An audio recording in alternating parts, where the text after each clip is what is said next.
When we heard Call of Duty Black Ops was preparing to unveil its multiplayer, we didn't waste any time. Our destination, Treyarch. Our mission, the most detailed hands-on coverage inside Xbox can provide. So sit back, relax, and keep a sharp lookout. Every feature you hear about in this preview has never before been done in a Call of Duty game.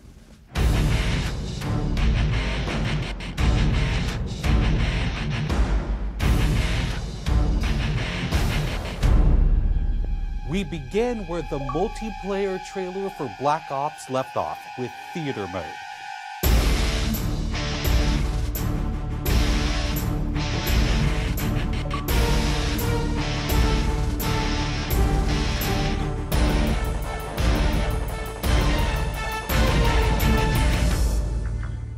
Dan Bunting explains.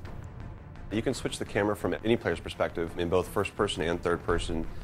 You can detach the camera and go into free cam mode, which allows you to fly anywhere on the map, basically. It's really interesting when you pause the game and go into free cam, you just see all the particle effects just in their full glory, just frozen in time, and it makes some really awesome footage. We really want to give players the tools to be creative, make their own machinima, make their own highlight reels. Maybe they're really competitive clans that want to just capture the films from their matches and then go back and analyze what the other team did or whatever. Also brand new to Call of Duty is Black Ops' new currency system. We put the currency system into Black Ops multiplayer principally because we felt like it'd be a very interesting way to engage with all the unlocks that you've been getting. So one of the things that's really fun about currency is instead of being specifically told at a specific level what you're going to get, we're unlocking features by level, but then once the feature is unlocked, you can purchase any component of that feature with the currency directly. Of course, when you got a little currency jingling in your virtual pockets, nothing feels better than putting it on the line against your fellow players. Say hello, everyone, to wager matches. When we were developing the wager match game modes, we went through a whole bunch of ideas to find the 4 that we were going to use to ship inside the game. And really, if it wasn't people screaming in joy and frustration when they were sitting around the office playing, it wasn't good enough to be a wager match. Wager matches are all free-for-all modes, and they exist separately from the standard playlist. They include game modes like Gun Game, where you're in a race to score a kill with 20 different weapons, beginning with pistols and advancing through ever more explosive weaponry. It's extremely rewarding for us as a design team to put something up there that people are reacting to really well and that's slightly different than what they get, and everyone loves the core game. And you have to be very careful when you're finessing the core mechanics of the game. But Wager Match just let us kind of get our creativity flowing and do some things that you're not normally used to, and then spin them up in unique ways and combine things in ways that you haven't seen before, that you never really thought of, and that wouldn't be appropriate for the core game, but are completely appropriate for wager matches.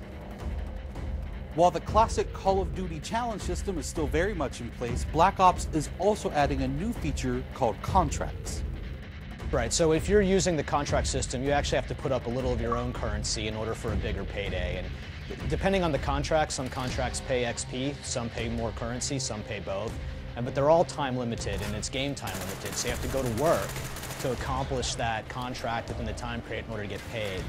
It's different from the challenges, in so much that the challenges some players like to use very aggressively, and they map out their path through the challenge system in order to maximize their XP gains, in order to level faster. And then a whole nother set of players uses the challenges sort of passively. They're there, when you get them they feel good, but contracts gives you a way to directly engage with the content inside the game. It says, hey, I'm an SMG guy, I want SMG-based contracts, I'm going to chase my contracts, and I'm going to get paid. And that's fun.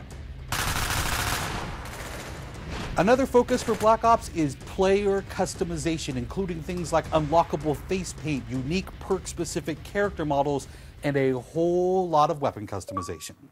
We've been we stole the line from Full Metal Jacket, this is my weapon, this is my gun, and we're chanting that around the office as sort of our mantra for this feature. Originally it started with one of our designers he just made kind of an offhand comment one day where he said, you know, I really have a certain attachment to the weapon that's my favorite. I want to make that weapon mine, and that was all it took. So from there it was just, what are the things that are cool? It's like, put your clan tag on your gun, of course. And we've got, the emblem editor by itself is an element of creativity for players. And then the reticles, of course, so why not give people the option to select what kind of red dot they have. Maybe they don't like a dot, maybe they like a circle, maybe they like a triangle, maybe they like a standard crosshair, maybe they just want a line. And then there is combat training, which allows you to get comfortable with the trappings of multiplayer by competing in matches against AI-controlled opponents. You know, it's our hope that combat training can convert people who are largely single-player gamers who might have, dabbled around in multiplayer but never made that leap to playing online, and give them kind of this experience where they can get familiar with the mechanics and features and systems that multiplayer has, but they can do so at their own pace, they can do so without someone screaming in their ear what a noob they are, and practice up and then join the competitive fold.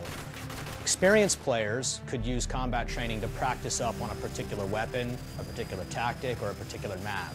So we think it appeals to both audiences, but most directly, it was designed to help new players get into the mix.